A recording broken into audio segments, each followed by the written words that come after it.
Түркменстандын борборунда жаңы автобустар ишке кирди. Кытайда жасалган 700 коомдук транспорт Ашхабадтын көчөлөрүнөн чыкты. Алардын бардыгы борттуу компьютерлер жана GPS системалары менен жабдылган. Бул диспетчерлерге алардын жайгашкан жерин жана ылдамдыгын реалдуу убакытта көзөмөлдөгө мүмкүндүк берет. Жол кирени алуу да санариптик. Жеткиликтүүлүк мүмкүнчүлүктөрү кылдаттык менен каралып чыкты. Анын ичинде пандус жана өн билдирүү системасы бар. Жаңы автобустарды ишке киргизүү чечими Түркменстандын 2052 жылга чейинки улуттук өнүгүү программасынын алкагында кабыл алынды.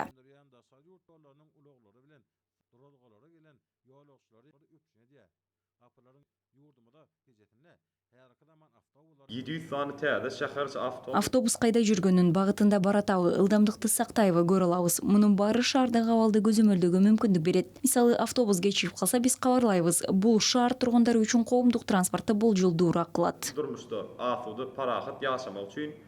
非常，我是宇通客车的。